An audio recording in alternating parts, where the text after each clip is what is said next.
So today I want to take a look at an objective look at which system, which hardware is objectively the best. Right? I'm not talking subjectively. I'm not talking about feelings and vibes and console warring and that kind of thing. I'm talking about objectively, with proof, with facts, not alternative facts, nothing like that. We're talking about raw, hard facts. Which system is better with certain parameters that I have experienced, me, right? It is my, should I say, not opinion because we're doing it factually, but based on my use case, based on what I've used my systems for, I'm going to say which one I think is objectively better for me as a piece of hardware, as a system, as a gaming system, or not just gaming, right? Just as a system, piece of hardware in general. So let's just jump right into it. So we all know the spec sheet already. Since these two systems were launched, we're looking at the Xbox Series X and the PlayStation 5, right? So you can see them right here behind me. I have both of them right here. PS5, Xbox Series X. So I have both of them. So this is my experience with both systems. So we know the spec sheet already. Basically, they're the same in terms of being a PC in a box, right?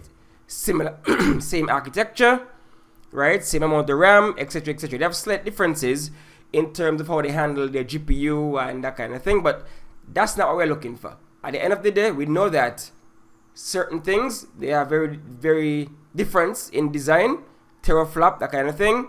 We have seen that it doesn't really amount to nothing, right? But from the spec sheet, what we cannot dispute is the fact that the base Series X and the base PS5, the Xbox has the most storage, straight up. You buy a Series X, you get the terabyte. You buy the PS5, you get 825 gigabytes. That's an objective fact. And so this cannot be disputed in the fact that it's not even about how they handle the games. Because if you look at the terafloppage, we know the Xbox Series X on paper has the highest teraflop. Whereas, it's 12 versus 10.28. But we know that games, you've been seeing games that perform better on the PS5, some better on the Xbox based on optimization. But when you look at the storage capacity now, we know that if both games are the same size, then you have more space available on the Xbox Series X. That's an objective fact. However, sticking in the realm of storage capacity, these two handle expansion differently. And for me, the Xbox has the easiest option in terms of plug and play. You buy the expansion slot, plug it in, you're good to go. But pricing, man, the PS5 pricing is of course more reasonable because the Xbox has a proprietary expansion solution. Whereas the PS5, we can use, yes, they have certain SSDs rated for NVMe SSDs rated for the PS5, but the variety is there. You can choose between what you want to put in and what you don't, right? Because the cost cannot be disputed. The Xbox is more expensive in terms of expansion. Look at this here, 1 terabyte. The Western Digital Black for the PS5, 116. Right? Whereas the expansion slot, the proprietary one for the Xbox, is 141. So objectively, the Xbox is more expensive when you're looking for expanding your storage options. But the installation is very simple. Xbox plug and play. Whereas the PS5, you have to take off the casing and take the screwdriver. So it's more involved. Is that complicated? I'm not saying it's complicated, but objectively, it is more involved, and so we can't dispute that right there, right? So that's a next. That's a toss up between what you prefer, but for me, objectively, I will go with the PS5 because of the options out there, and I'm not buying a proprietary anything for the Xbox, right? I'm not gonna even do it, right? So that's just that. All right, so that's the next measurement right there that you can't dispute. in terms of subjectivity. Then we have in-game. Remember we mentioned captures, right?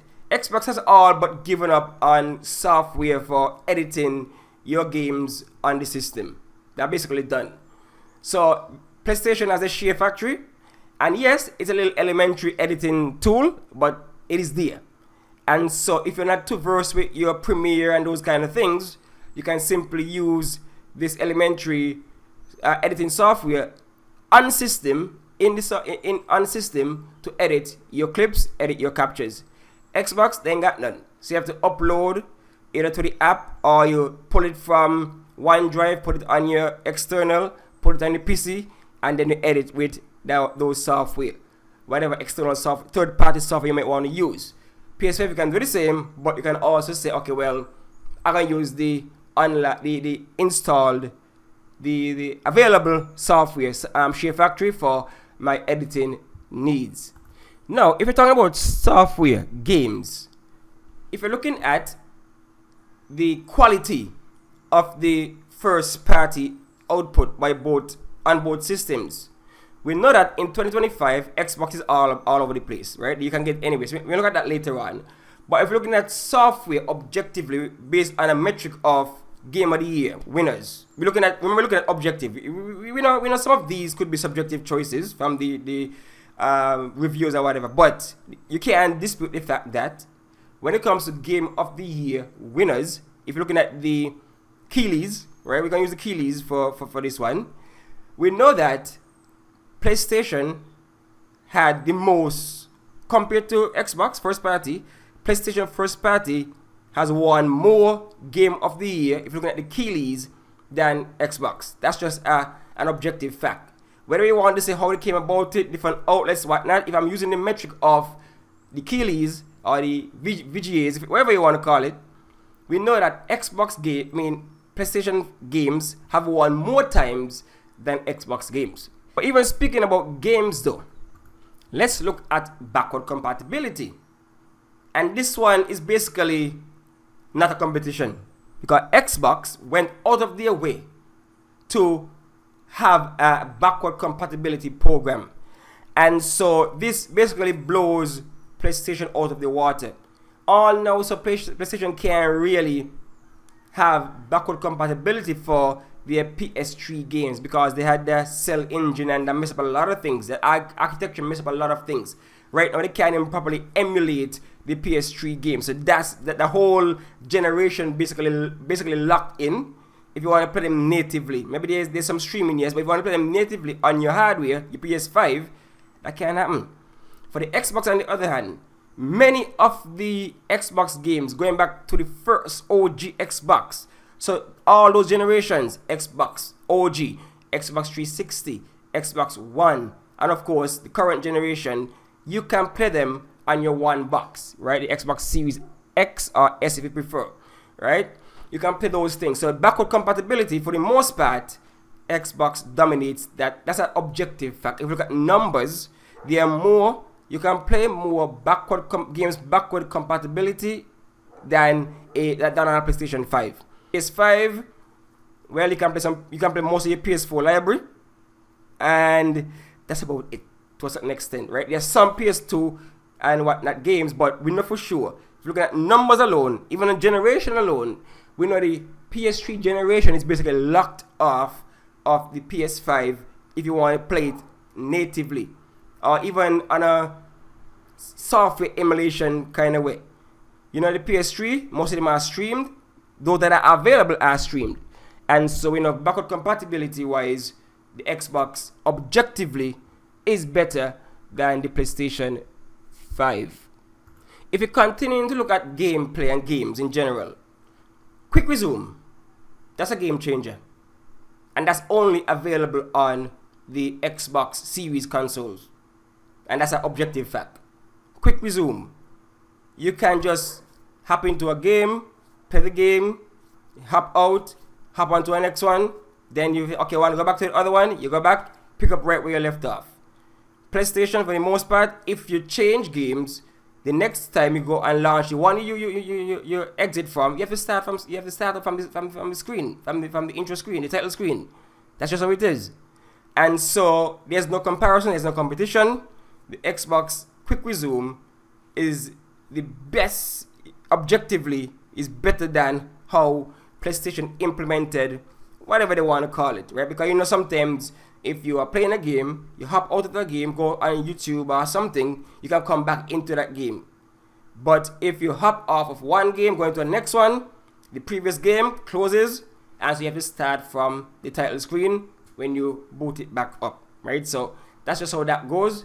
When it comes to backward compatibility, that's how, when it comes to Quick Resume, Xbox has the win right there, objectively. Now, if we're looking at ways to play our games, ways to play our games. Now, when it comes to Xbox, they have the Play Anywhere program. What that means is that some games, if you buy them on the Series X or S, the console, you can also play them on PC.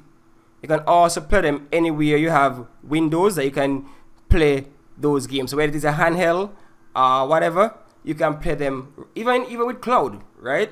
And we're not just talking about buy the game once. We're also saying that in some of these games, achievements, saves, they move across all of the ecosystem. They move across the entire ecosystem. So if I buy Forza on the Xbox console, I can play it on PC. I can just pick up where I left off. I can also continue the achievements and things like that. When it comes to PlayStation now, you have to re-up, right? You have to double dip. If you want to play Spider-Man on the PS5, sure. Same game, you have to buy it again if you want to play it on the PC, right? You have to double dip.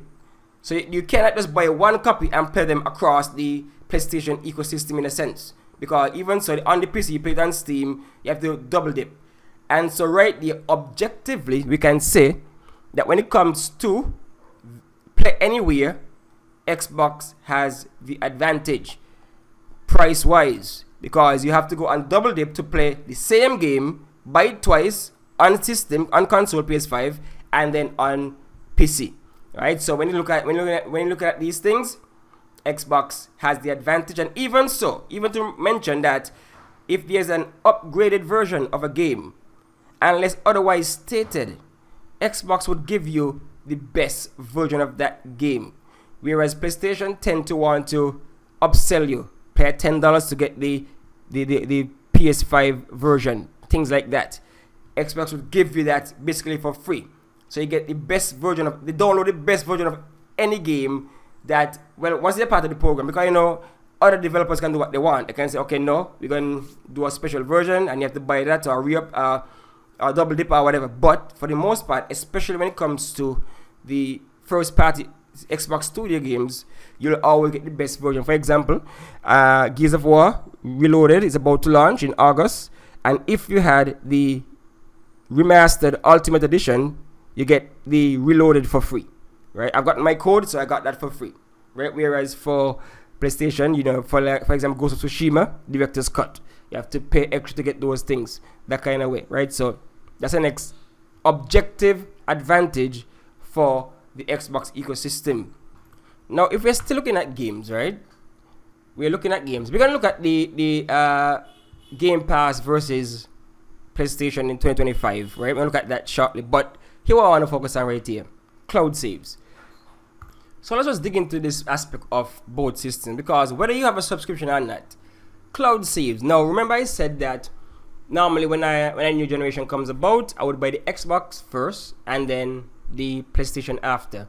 Same thing, bought the Xbox Series X first, then I bought the PlayStation 5 after. Now I'm there when I bought the PlayStation 5, trying to play some of my old PS4 games that I didn't finish, only to remember that, oh no, I cannot get my old saves unless I'm subscribed to PlayStation Plus, which was a bummer for me. But Xbox now, man, look out, you turn on that thing, you boot up a game from even the 360 era, your cloud saves are there. But whether you have a subscription or not, your cloud saves are there. So objectively, we can say that the Xbox ecosystem handles cloud saves better than PlayStation 5 because they are paywalled. You have to pay to get your old saves on the PlayStation 5, right? Whereas for the Xbox, they're in the cloud. And so that's an advantage, I think, for the Xbox ecosystem. Now, let's just get the subscriptions. This is an old one.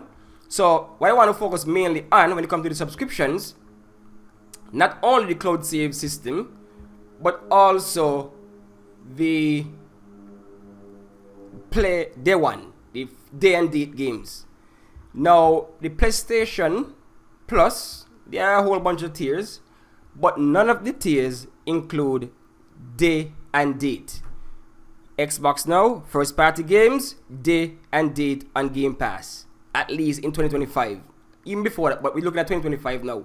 So that's an advantage, I believe, for Xbox. Not I believe, objectively is an advantage. Because if you can get a game day one on the subscription service, both systems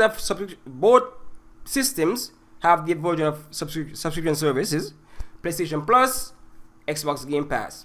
Now, if I am getting my first party games day and date, then that's an advantage for me. Meaning I can play new, fresh games from the time they drop. Don't have to wait any extra time. From the time they drop, the first party, heavy hitters, triple A's, I'm playing day and date on Game Pass. Whereas PlayStation Plus, you have some time. You have to wait some time, right? So for me, again, we talk about me and how things are, how I use these systems. Xbox is a plus for me. Just last month, May, I was able to play a whole bunch of games. Doom, Expedition, even before that, Avowed, South to Midnight, all those games for just $20. Now games costing $80. So tell me, steal of a deal, right? So that's an advantage right there. I mean, and remember also, Xbox is not only on console, but you get these on PC day and date also, right? So objectively, for me, that's a plus for the Xbox ecosystem. Now, I want to look at some more, not gaming per se, related objective facts, but more on the technical side of things. First and foremost, the controllers. Remember, we are talking about my use case for these systems. Now, for me, when it comes to battery, a lot of persons say that, oh, Xbox still using the double A's and whatnot and whatnot. For me, that's an advantage, because I could always buy rechargeables and just keep hot swapping when one is done, put it one to charge, put it in the other one, no problem, right? I can also buy the normal alkaline battery, put them in if, push come to shove. So it gives me that flexibility. I can have both the rechargeables and the alkaline, different capacities also. Maybe 2000 milliamp, whatever it might be. I have 800. I have options too. When it comes to the PlayStation or PS5, I have to charge my DualSense after every gaming session. I game maybe an average of 2-3 hours a day, or night or whatever, and I have to charge it every time because I always get the warning, battery low. Xbox now, I play for days and I don't get the warning. So when it comes to battery capacity, objectively, the Xbox is going to last longer, even on alkaline batteries. When we're looking at things like, I love to watch movies and those things on my game systems. And so every now and then, I might sail the high sea, download an MKV of a movie or TV series or whatever, download an MKV. And in my experience, the PlayStation 5 have given me a hard time playing some MKVs. Because MKV is just how you contains a lot of different codecs, different video codecs, audio codecs, right? You can just put all kind of things inside there. And when I use, no matter what I play on the Xbox, it runs fine. It runs fine. No matter whatever encoders are inside, or codecs are inside the MKV file, it runs fine on the Xbox. I can even select easily subtitles if I'm watching anime MKV. I can even easily select the audio track that might be embedded in the MKV. When it comes to the PS5 now, MP4 is the main thing that they would play back easily, but depends on the MKV, what encoders and what codecs are inside that MKV file. I get a hard time with the PS5. Sometimes it don't run at all. Sometimes it runs without any audio because they'll tell you that they detect this audio in there, and so therefore no sound at all in the movie. No sound at all. So when it ain't running at all, there's no audio. And so it happens too often with the PS5. And so for me, the Xbox gives me that advantage of being more of a media box, right? To play my MKVs all the time. And I almost guarantee it's going to work to select my subtitles properly, to select the audio tracks properly. Sometimes I got an MKV watching and it might have dual audio. And for whatever reason, the PlayStation 5 will select anything but English. And then I can't even change it back. Or it might select the soundtrack or the audio with the commentary. And so I'm trying to watch this movie, commentary, talking, the director's commentary. Right? But the Xbox gives you that option to enable, disable, that kind of thing. Again, in my experience. But when it comes to Blu-ray playback though, I find that the PS5 is better. Right? The PS5 is better when it comes to Blu-ray playback. A little bit in terms of picture quality and those kind of things. But when it comes to audio though, I find the Xbox to be better in terms of the options they give you, like Dolby Digital, Dolby Atmos. You have different, I think you have a wider audio options for the Xbox when it compared to the PS5, right? But picture quality and those kind of things are more immersive, sound and that kind of thing. Maybe I would give it to the PS5 in terms of, certain tracks and that kind of thing. You have you have all the spatial audio option, the 3D, the Tempest engine and those kind of things.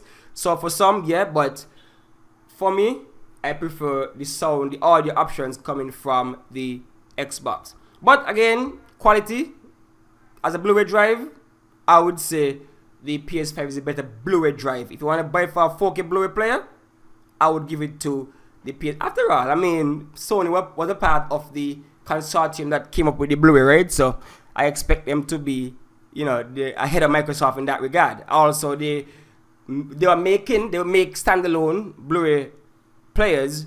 Microsoft don't really do that. They lost the HD video war back in the day. So we give them to that. If we are still looking at video quality, so we're looking at the disc before, and we're looking at streaming. And so based on whatever television you have, like for example, a lot of Samsung TVs don't really push Dolby Vision. So if you have a TV that pushes Dolby Vision and you want to see your media, your videos, your movies, let's say you're streaming Netflix and you want to see them in Dolby Vision, then the Xbox supports a wider range of those technologies. So it supports the 4K HDR, supports Dolby Vision, supports HDR10, Dolby Atmos. This is for streaming. Whereas the PS5, yes, they do have 4K HDR, they have HDR10, they have Dolby Atmos, but they do not have Dolby Vision. They don't support Dolby Vision when it comes to streaming. So keep that in mind when you're thinking about which one you want to stream your movies on. When it comes to things like VRR though, right? The VRR implementation, put simply, the Xbox has a better VRR implementation than the PlayStation 5, right? Because the fact that the Xbox, they have a wider range of where if your game is not running as fluid as it should, to prevent screen tearing, the display would alter the hertz based on what is being outputted by the game, right? So if you look at Digital Foundry, they did their comparisons and they found that the VRR implementation for the Xbox is better than the PlayStation 5, right? Because it helps to eliminate more judder and those kind of things and screen tearing. The PS5 is just 48 to 60 frames, right? So anything below that is trouble for you. Anything below 48 frames per second is trouble for you. If the game drops below that, you're gonna see all the Jordan and stuff like that. Whereas the Xbox can go, full on. And in this day and age where so many games are dropping and they're not fully optimized, we need that extra support from the VRR to give it that smoother gameplay without all the Jordan and that kind of stuff. And so, based on your display technology, your display screen, whatever, the PlayStation 5 implementation of VRR, variable refresh rate, leaves a lot to desired compared to Xboxes, where they basically compensate for whatever frame rate is being pushed out by the game, right? So that's an advantage for. I'm not any expert by any means, right? But we could look at based on what's happening, right? Based on Digital Foundry and other people doing their research, they show that VRR is better implemented on the Xbox systems than on the PlayStation systems. I've tried the cloud streaming, and the reality is that the PlayStation 5 version is better, right? It's better. You can see it on the screen. It's better. Same game. Look at the frame rates. PlayStation PS streaming is just better than the Xbox cloud streaming, right? I guess because the PlayStation had they invested in cloud streaming platform, and so they integrated that into theirs, and so they are better at that, right? So just a quick to wrap up. All right, so I'm not gonna give any scores or anything like that, right? I'm just saying that for me, objectively, the Xbox ecosystem has more advantages than the PS5 ecosystem. Now, again, we're talking about my experience objectively, not any feeling, because if you're looking at games and stuff like that, we know that people have different preferences for games, for software. So if you're comparing first party versus this versus that, that's subjective. Everybody got what they like. But we're looking at raw hardware, raw performance, that kind of thing.